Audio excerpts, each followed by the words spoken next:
الرحمن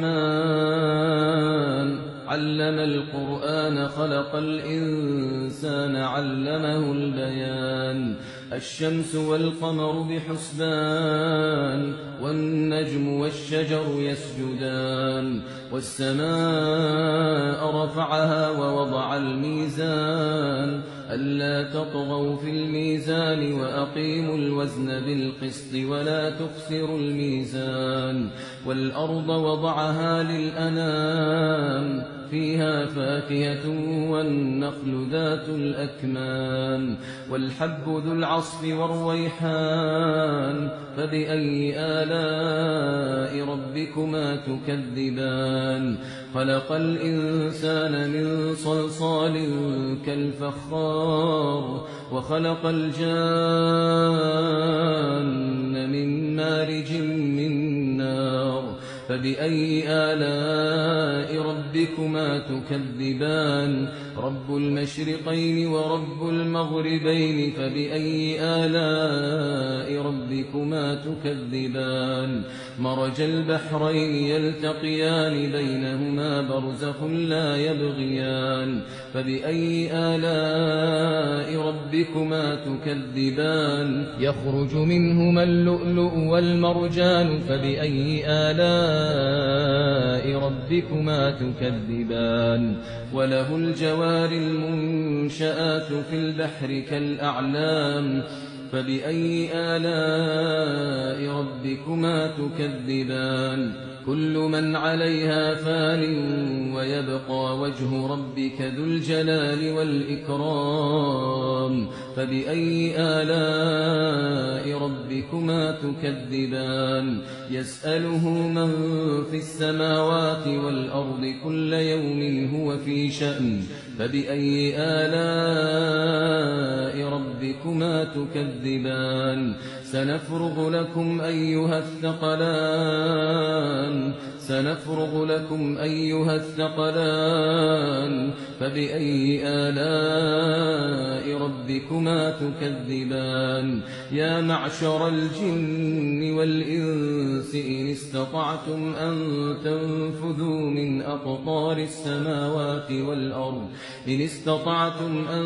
تنفذوا من أقطار السماوات والأرض فانفذوا لا تنفذون إلا بسلطان فبأي آلاء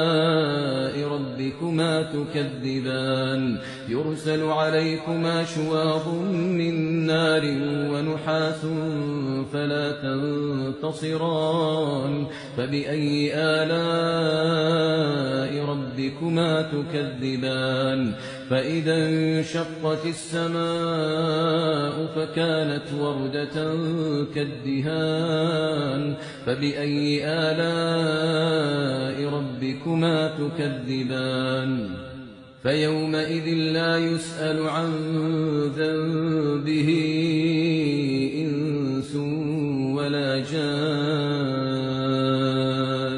فبأي آلاء ربكما تكذبان يعرف المجرمون بسيماهم فيؤخذ بالنواصي والأقدام فبأي آلاء ربكما تكذبان هذه جهنم التي يكذب بها المجرمون يطوفون بينها وبين حميم آن فبأي آلاء ربكما تكذبان ولمن خاف مقام ربه جنتان فبأي آلاء ربكما تكذبان ذواتا أفنان فبأي آلاء ربكما تكذبان فيهما عينان تجريان فبأي آلاء ربكما تكذبان فيهما من كل فاكهة زوجان فبأي آلاء ربكما تكذبان متكئين على فرش بطائنها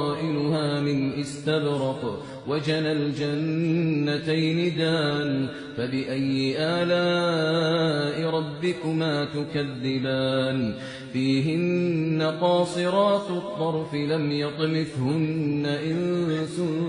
قبلهم ولا جان فبأي آلاء ربكما تكذبان كأنهن الياقوت والمرجان فبأي آلاء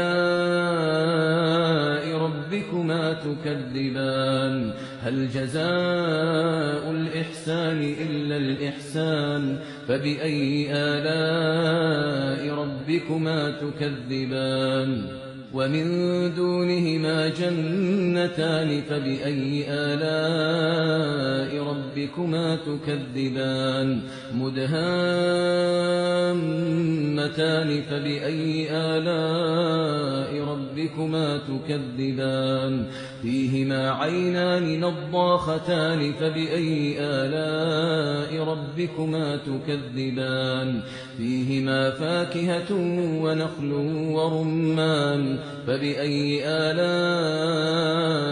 ربكما تكذبان فيهن خيرات حسان فبأي آلاء ربكما تكذبان حور مقصورات في الخيام فبأي آلاء ربكما تكذبان لم يطمثهن إنس قبلهم ولا جان